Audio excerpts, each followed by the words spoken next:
Buenos días. Damos inicio a lo que llega siendo la 9ª edición de NefroTalk. Hoy contamos como ponente con Luis de Marco, un tema muy atractivo y novedoso, que es tejido adiposo como factor de riesgo cardiorenal. Así, sin demorarme más, dejo la palabra a Luis para que inicie con su revisión. Muchas gracias. Hola, buenos días a todos. Muchísimas gracias a Marcos y a la Sociedad Valenciana por darme esta oportunidad de presentar algunos de mis trabajos y una propuesta que yo considero que es de mucho interés para nosotros los nefrólogos. Os voy a hablar hoy del tejido adiposo como un factor de riesgo cardiorrenal. Entiéndase tejido adiposo, hablaremos de tejido adiposo órgano específico y cuando hablo de cardiorrenal me referiré a enfermedad cardiorrenal y no específicamente a la presencia del síndrome. El roadmap que voy a seguir el día de hoy, pues vamos a iniciar hablando del tejido adiposo y el adipocito en específico, el origen del adipocito y el metabolismo lipídico de los mismos, cuando hablamos de adiposopatía, cuál es la conexión entre obesidad, tejido adiposo, órgano específico con esta enfermedad cardiorrenal y la adiposopatía y su influencia en el corazón y los riñones. Y finalmente, pues hablaré de las aproximaciones terapéuticas que hoy en día son de interés para nosotros. Nos dicen que la grasa es mala, pero realmente cuando vemos este tibón o este entrecot de rubia gallega, pues pensamos que realmente no es así. Vamos a ver qué podemos hacer y qué es lo que os voy a enseñar el día de hoy. Desde el punto de vista histológico, el adipocito o en el tejido adiposo podemos encontrar que realmente hay vascularización y una serie de presencia de todos los elementos sanguíneos. Fíjense aquí, estructuralmente en este corte histológico vemos que el adipocito es redondo, es blanco por la presencia de gotas lipídicas, pero que está envuelto en un entramado vascular y con la presencia de fibroblastos que pueden posteriormente transdiferenciarse o para bien o para mal. En la pantalla izquierda vemos un corte ultraestructural de estos adipocitos con tejido estromado. Entonces, fíjense cómo se diferencian dos tipos de adipocitos. Como siempre yo digo, el adipocito bueno y el adipocito malo. En el caso del adipocito malo, es un adipocito que tiene una presencia de mitocondrias muy limitada, no expresa prácticamente la proteína, estas mitocondrias no expresan la proteína UCP, que es la generadora de calor, tiene un núcleo bastante desplazado hacia la periferia y una gran gota lipídica en su interior. Y el adipocito bueno, en este caso el adipocito marrón, pues tiene más presencia de mitocondrias con proteínas generadoras de calor, pequeñas gotas lipídicas y un núcleo más con tendencia de seguir al centro. Ahora, entre estos dos adipocitos existe mucha controversia entre el adipocito base, porque no sabemos si es un adipocito bueno, es decir, marrón, que se está diferenciando en un adipocito malo, o un adipocito blanco malo que se está diferenciando hacia un adipocito marrón. Todo eso dependerá de la presencia de algunos estímulos que se generan en nuestro cuerpo y la influencia de balances negativos o positivos desde el punto de vista nutricional. ¿Dónde se ubican estos tejidos adiposos? Pues tenemos que usualmente el tejido adiposo blanco está en las partes que no nos gustan mucho, los glúteos, las piernas, el abdomen y el tejido adiposo subcutáneo, incluso el intraabdominal. Y el tejido adiposo marrón, como generador de calor, obviamente se va a conseguir en glándulas suprarrenales, perivascular y a nivel del cuello. Entonces, cuando hablamos de tejido adiposo tenemos que diferenciar realmente dos fenómenos, como es la hipertrofia, lo cual sería el resultado del exceso de un almacén de triglicéridos en los adipocitos como producto de un balance energético positivo. Y el fenómeno de hiperplasia se refiere, pues al menos en parte, a la generación de tejido adiposo que ocurre a partir del reclutamiento de nuevos adipocitos desde las células precursoras.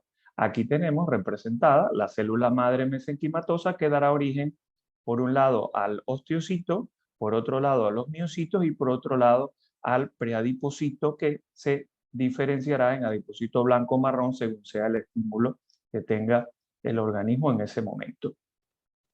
Desde el punto de vista académico, siempre me gusta mostrar esta lámina que habla de el metabolismo lipídico dentro de los adipocitos. Como todos sabemos, pues el adipocito captará la glucosa en forma de glicerol, posteriormente, a través de un proceso enzimático, pues se depositará en forma de triglicéridos cuando el estímulo es formador de triglicéridos o lipogénesis. Pero cuando el estímulo es contrario, pues se generará la lipólisis y la salida de ácidos grasos libres y glicerol.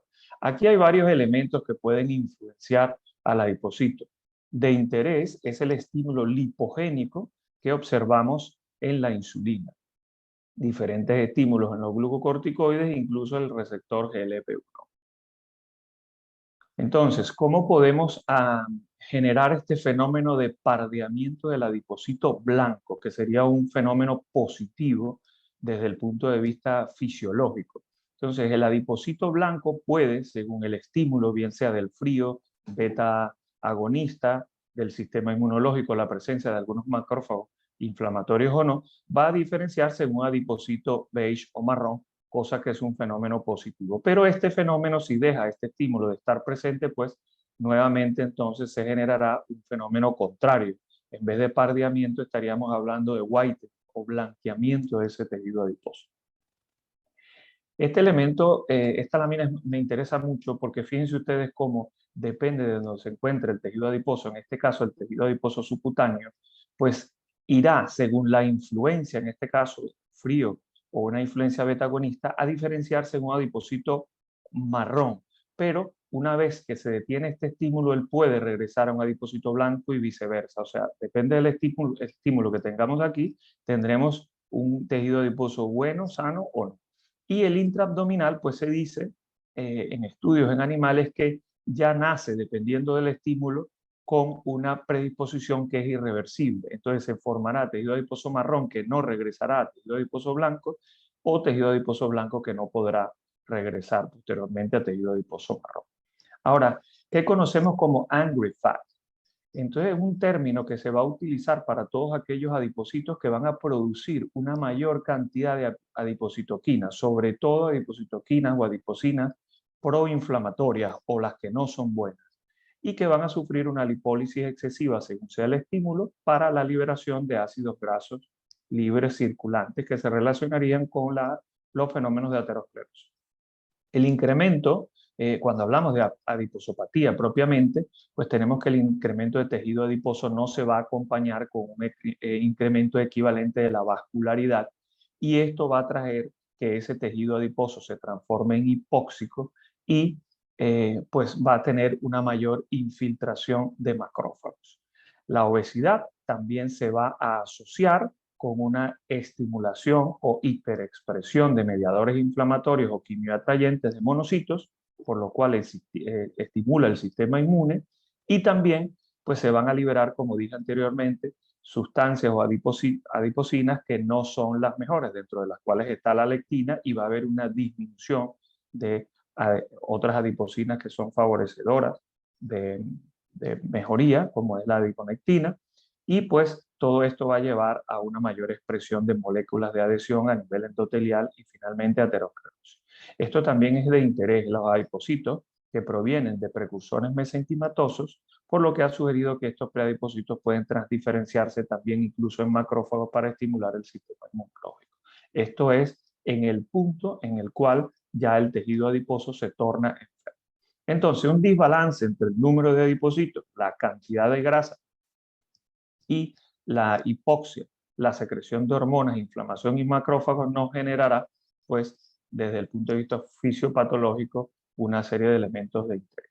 Aquí, y a esto no le gusta mucho a nuestros amigos endocrinos, os hablo de la obesidad metabólicamente sana y la obesidad metabólicamente enferma. Como todos ustedes saben, tenemos siempre un amigo o un familiar que viene siendo como el gordito bueno, como lo llamo yo, y el gordito malo, dentro de los cuales pues hay un punto en la obesidad en donde esto es irreversible, y fíjense ustedes cómo en la obesidad metabólicamente sana hay una serie de perfiles que cumple este paciente que se trastocan absolutamente cuando la adiposopatía está presente. Entonces decimos que es un fracaso hipertrofia-hiperplasia, la capacidad de almacenamiento del adipocito sufre una diferenciación, se produce el fenómeno de spillover, que es la salida de ácidos grasos libres a la sangre, que estimularía la aterosclerosis, y hay una inducción de un programa genético proinflamatorio. Entonces, fíjense ustedes, algunas de las características, pues el gordito bueno, aunque tiene un bajo grado de inflamación, pues el gordito malo, incluso nosotros sabemos que los enfermos renales también cumplen con este criterio, van a tener la metainflamación, que es una inflamación crónica leve pero persistente, así como insulinoresistencia, hipertensión y otra serie de elementos que lo van a diferenciar del otro. Entonces, en el fenómeno, cuando hablamos de hipertrofia, de los mismos adipocitos preexistentes, estaríamos hablando de un obeso metabólicamente enfermo. Ahora, cuando hay hiperplasia de preadipocitos, entonces estaríamos hablando de el obeso metabólicamente sano.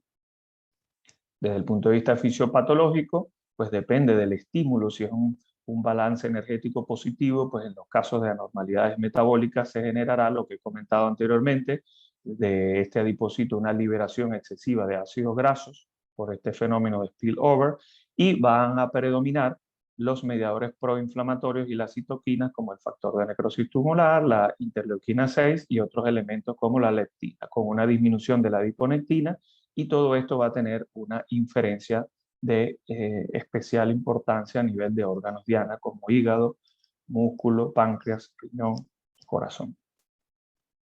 Es conocido por nosotros en los mecanismos por los cuales la obesidad genera hipertensión, afectación renal y daño cardiovascular. Solo para repasar, tenemos que, y ahora está muy de moda el efecto compresión que ejerce esta grasa a nivel de los riñones, la hiperactivación del receptor mineralocorticoide y el sistema renina-angiotensina-aldosterona, y también del sistema nervioso simpático. Se generaría una retención de sodio, aumento de la presión arterial con otros elementos que generarían también hiperfiltración glomerular y finalmente daño cardiovascular. También existen las anormalidades metabólicas, como he comentado anteriormente, dentro de las cuales englobaríamos dislipidemia, hiperlipemia, insulinoresistencia y otros elementos que producirían un daño renal mediado por la obesidad. Muy recientemente se está hablando mucho del fenómeno de compresión renal. En este caso, los cardiólogos hablan de su relación con la insuficiencia cardíaca.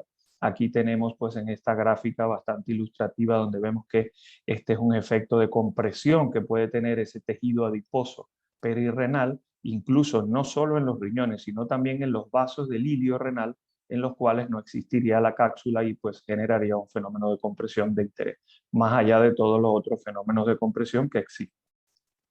A los investigadores nos gusta muchísimo promocionar nuestras publicaciones y nuestros trabajos. La semana pasada ha salido un trabajo que creo que es de interés en nuestra comunidad, porque ya deberíamos estar hablando de este término que va un poco tarde, que es la nefropatía por congestión. Aunque yo en esta publicación no hago una relación directa con el tejido adiposo perirrenal, pues sí, por todos los mecanismos que están asociados desde el punto de vista de insuficiencia cardíaca. Ya específicamente hablando del microambiente por el cual el tejido adiposo enfermo puede tener una inferencia directa desde el punto de vista cardiorrenal, fíjense ustedes cómo una de nuestras propuestas incluye que en el tejido adiposo enfermo hay una hiperexpresión de mediadores inflamatorios, insulinoresistencia, secreción de adiposinas que no son las mejores, como la leptina, y otra serie de elementos. Y una disminución, como he comentado anteriormente, de la actividad mitocondrial, dentro de ellos la proteína productora de calor y la adiponectina. Todo eso generaría una metainflamación y algunos señales anómalas desde el punto de vista de estos tejidos órganos específicos, específicamente el corazón, generando enfermedad cardiovascular, disfunción cardíaca, inflamación, fibrosis e hipertrofia. El papel de la microbiota en todos estos elementos es de mucho interés, y yo estoy desarrollando algunas cositas por allí relacionadas con la microbiota y la disbiosis. Desde el punto de vista de evaluación de estos tejidos, bueno, he trabajado muchísimo en demostrar mediante tomografía y ecografía, incluso resonancia, cómo podemos evaluar en este caso el tejido adiposo epicárdico. Fíjense ustedes que mediante técnicas de imagen se puede hacer una sustracción, en este caso una tomografía, de todo el tejido para después cuantificarlo. Incluso le podemos poner color y todo eso nos va a dar un valor que sería de interés para nuestros pacientes.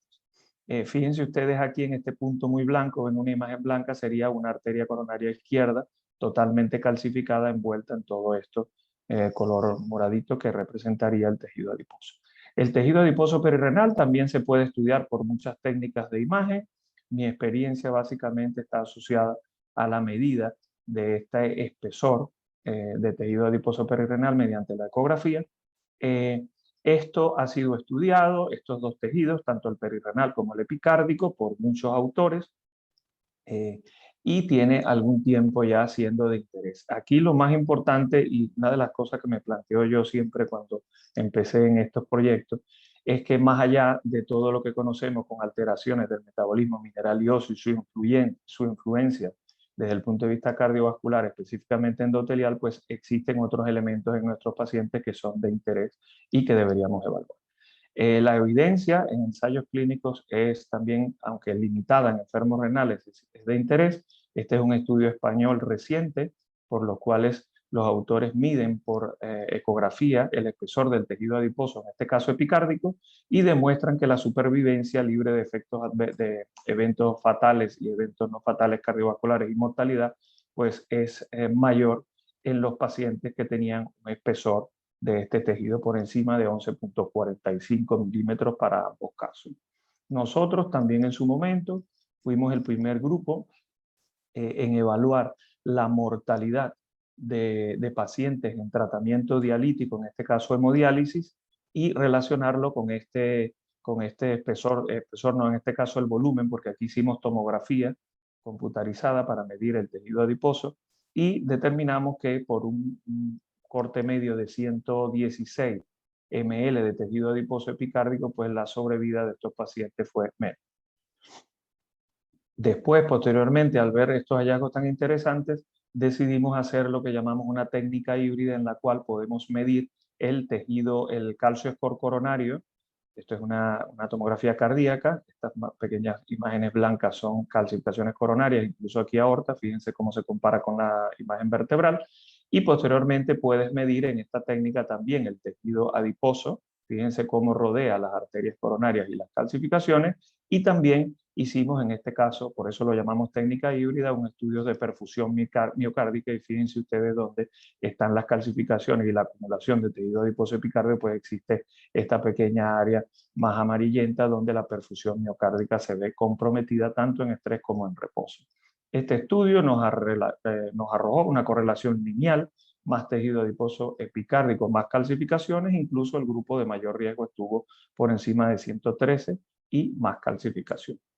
De interés, una vez que construimos nuestro modelo de regresión logística, demostramos que el tejido adiposo y las calcificaciones coronarias fueron los predictores más importantes de tener un estudio de perfusión anormal, y fíjense ustedes cómo la misma presencia de diabetes no tuvo una significancia estadística. Sin embargo, después que postprocesamos estos datos, en el Congreso de la Sociedad Valenciana de Nefrología de este año os voy a comentar algo bastante interesante sobre un estudio que parte de este mismo modelo que construimos. Desde el punto de vista del tejido adiposo perirrenal, hay muchísima menos investigación relacionada. Nosotros hemos demostrado de que por ecografía, solamente midiendo el espesor, pues tenemos una relación con algunos elementos del metabolismo, como son el incremento de ácido úrico y el LDL colesterol, y mayor acúmulo de este tejido, con factor de riesgo, al menos metabólico, relacionado y asociado a enfermedad renal crónica. Pasando ya a la última parte de mi intervención, vemos cómo ya hablamos de que el pardeamiento del tejido adiposo blanco podría servir como objetivo terapéutico en la lucha en contra de la aterosclerosis. Como os comentaba anteriormente, pues donde predomina el adipocito beige y el marrón, tendremos un perfil antiaterogénico, eso es lo que es de interés, y pues cuando predomina el tejido adiposo blanco tendremos a nuestro paciente en un perfil proaterogénico. Esto sería lo que hablamos de adiposidad metabólicamente enferma o metabólicamente sana. Tenemos que hacer 4 cosas.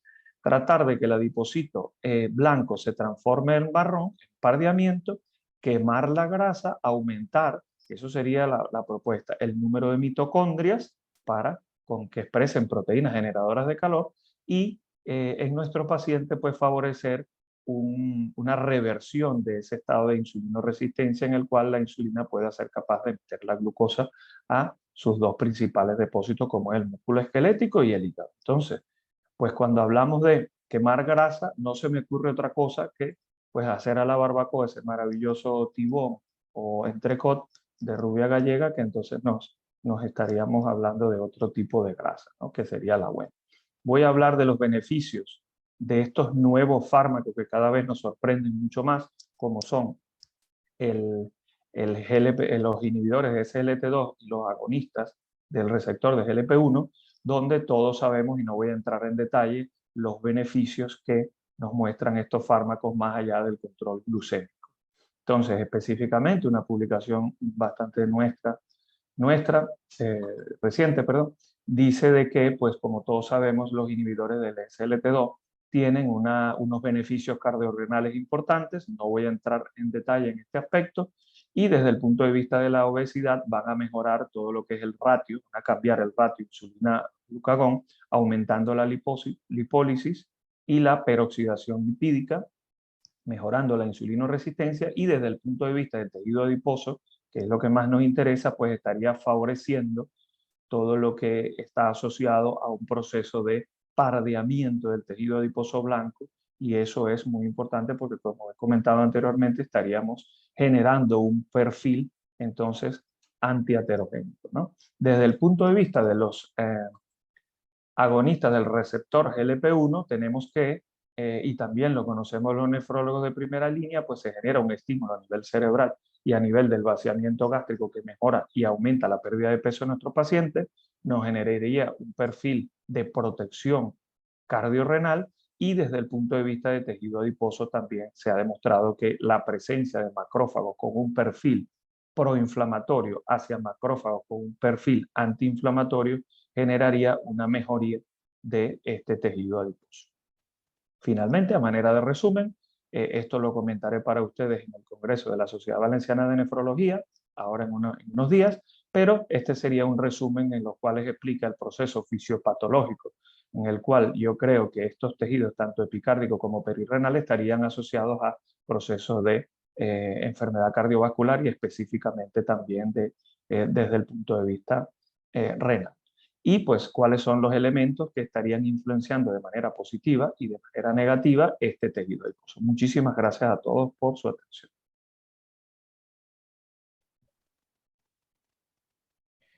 Muchas gracias, Luis. Como siempre, sabéis que podéis realizar preguntas mediante el icono chat o preguntas y respuestas. Mientras tanto, yo quería hacer dos preguntas.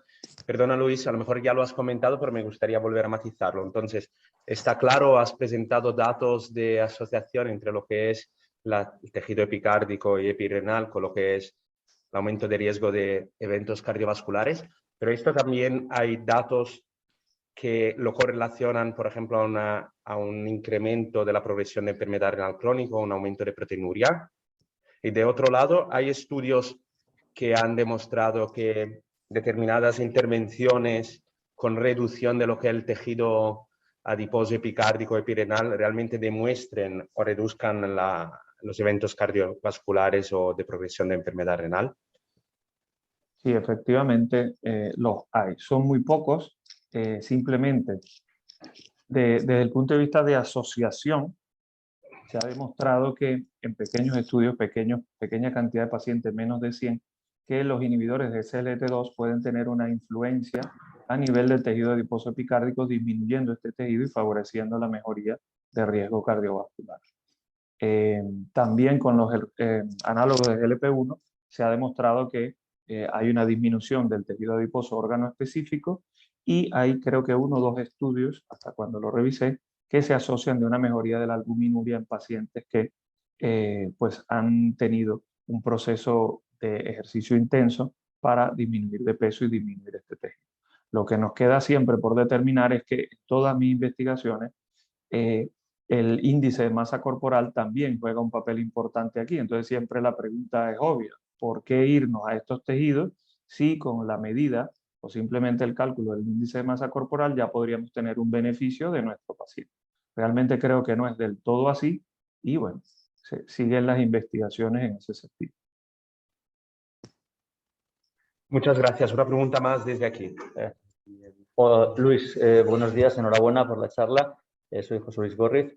A ver, es importante los datos que nos has comentado, independientemente de que el tejido perirenal sea probablemente un tejido metabólicamente activo y que nos pueda indicar, tener indicadores de actividad inflamatoria y quizá progresión, no lo sabemos, pero la pregunta es desde el punto de vista práctico. ¿Tenemos estudios o hay datos de que a lo mejor ahora que cada vez estamos utilizando técnicas de medición en ecografía, otras pruebas de imagen como TAC, que debemos quizá medir la grasa perirenal o la superficie o el área del área perirenal en nuestra práctica clínica? ¿Crees que vamos a ir a corto plazo a esta medición, incluirla en nuestra rutina? Sí, particularmente siempre estoy un poco dado a que cuando se hace una ecografía, incluso nosotros mismos, porque tú puedes postprocesar una imagen de ecografía, efectivamente el técnico, el radiólogo o nosotros mismos, en el caso cuando hacemos las ecografías, podemos tomar una medida de este espesor y eso nos va a dar como una especie de factor de riesgo adicional a tomar en cuenta. En mi práctica diaria, por eso ese estudio, pues yo me di cuenta de que algunos pacientes con problemas metabólicos expresaban mucho el aumento de espesor de este tejido. Entonces, si estás haciendo una ecografía renal, nada cuesta menos de segundos, pues tomar esta medición y pues generar o ver si es posible hacer una intervención desde ese punto de vista. Yo creo que eso es importante. Muchas veces hay enfermedades glomerulares que tú no expresas, es decir, tú no tienes ningún elemento adicional más allá de la obesidad que explique cuál es el problema que tiene el paciente. Y yo creo que ahí hay también alguna tela que... Luis, de forma sintética, dos preguntas más desde los asistentes. La primera es, efectivamente, ¿el ejercicio y la dieta influyen en la conversión de uno a otro tipo de tejido adiposo? Si puede contestar de forma rápida y después una segunda pregunta. Sí, efectivamente. Y la otra pregunta es si hay pruebas diagnósticas no invasivas que puedan diferenciar el tejido adiposo blanco desde el bruno, desde el marrón. No, realmente es una prueba histológica y pues en eso justamente, bueno, ahora no estoy con ustedes en el hospital clínico, pero hemos dejado ahí ya un trabajo en curso donde estamos tomando las muestras de este tejido para ver histológicamente qué tejido hay ahí, si ese tejido dependiendo de la presencia de diabetes o hipertensión o alguna otra enfermedad, pues expresa más o menos este tejido adiposo, bien sea marrón o blanco, y cuáles son los receptores que se expresan en ambos tipos de tejido, ¿no? En ambos tipos de situación. Perfecto, Luis, muchas gracias y ya concluimos lo que es la sesión mensual de NephroTalk. Invitar a todos los asistentes a participar activamente a NephroTalk, o sea, enviar sus propuestas por las próximas sesiones como ponentes. Y también recuerdo que el 11-12 de marzo habrá lugar lo que es el Congreso de la Sociedad Valenciana de Nefrología, por lo cual todos los interesados que se animo a que se apunten y se inscriban ya al Congreso por temas logísticos de alojamiento. Muchas gracias, Luis. Muchas gracias a todos. Muchísimas gracias a ustedes. Adiós.